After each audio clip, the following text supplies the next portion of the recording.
তাহলে কি চাপে পড়ে বরবাদের শো বাড়াতে হলো স্টার সিনেপ্লেক্সকে? হাই এভরিওয়ান, আমি রূপম চলে এলাম নতুন ভিডিও নিয়ে। অনেকটাই রাত হয়ে গেছে যখন ভিডিওটা দিচ্ছি, এবং আমি একটু বাইরে, মানে বাড়ির বাইরেই রয়েছি, অন্য একটা জায়গাতেই রয়েছি। তো আমি দুটো ভিডিও বানিয়েছিলাম স্টার সিনেপ্লেক্সকে নিয়ে, যেখানে আমি বলেছিলাম যে যেটা হচ্ছে সেটা ভুল হচ্ছে। দর্শকরা টিকিট কাটছে বরবাদের, কিন্তু তারা দেখতে যাচ্ছে অন্য সিনেমা। বা এমনও দেখতে পাচ্ছি যে শো যেখানে ছিল ৪৫ আজকের ডেটে দাঁড়িয়ে, সেটা আগামীকাল থেকে হয়ে যাওয়ার কথা ছিল ২৬। কিন্তু না, দেখলাম মেহেদী হাসান হৃদয় ভাইও এটা নিয়ে পোস্ট করেছে। এবং কেন করবে না, সে নিজের আক্ষেপটা কোথাও গিয়ে প্রকাশ করেছে যে হয়তো এটা যদি পরবর্তী সপ্তাহ পর্যন্ত চলে ৪৫টা নিয়েও, তাহলেও একটা ভালো বিজনেস করবে।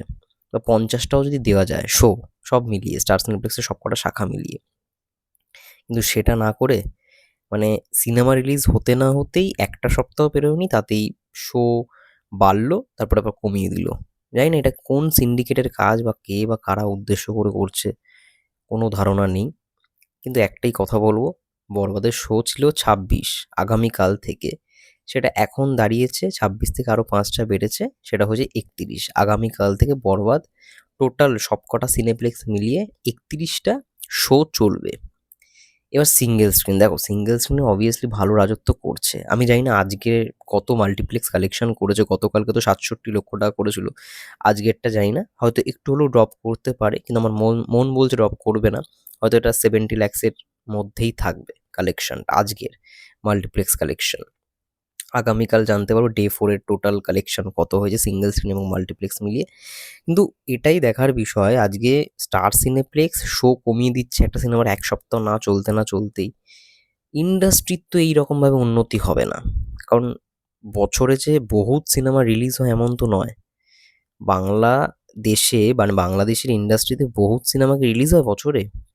এই ঈদের টাইমটা একটু রিলিজ হয়, এটাই তো সময় চলার। তো এই সময়টাকে আমি জানি না তারা কিভাবে ব্যবহার করছে। ঠিকঠাক করে শো দিচ্ছে না, বা শো দিলেও পরে উঠিয়ে নেওয়া হচ্ছে। কেন ভাই, ৪৫টা শো ছিল, সেখান থেকে ২৬-এ আসলো, আবার ৩১-এ করলো। ৪৫ রাখতে পারতো, ওখানেই স্টিক করতে পারতো। সিনেমাটার তো ব্যবসা হচ্ছে, ভালো রকম ব্যবসা হচ্ছে, এটা আমরা বুঝতেও পারছি। যাই হোক, আমি দেখলাম অনেক জায়গা নিয়ে এটা প্রতিবাদ হচ্ছে যে বরবাদের টিকিট কাটা হচ্ছে, কিন্তু সিনেমার, মানে যখন হলে যাচ্ছে তখন অন্য টিকিট ধরিয়ে দিচ্ছে। এটা তো ঠিক নয় না। তারাও অনেক কষ্ট করে টাকা জমিয়ে সিনেমাটা দেখতে যাচ্ছে মাল্টিপ্লেক্সে, এবং মাল্টিপ্লেক্সের, মানে কি বলবো, স্টাফদের থেকে এটা, মাল্টিপ্লেক্স যারা চালায় তাদের থেকে এটা আশা করা যায় না। যাই হোক, কোনো তো সিন্ডিকেট জড়িত রয়েছে। কিন্তু ২৬টা শো থেকে অলরেডি চাপে পড়ে বাড়াতে হয়েছে। ভাবো, সবাই বলেছে, সবাই প্রতিবাদ করেছে, এবং বাধ্যত ৩১টা শো হয়েছে বরবাদ সিনেমা। তোমাদের কি মন্তব্য কমেন্ট করে জানাও। ততক্ষণের জন্য সবাই ভালো থেকো, সুস্থ থেকো, টেক কেয়ার।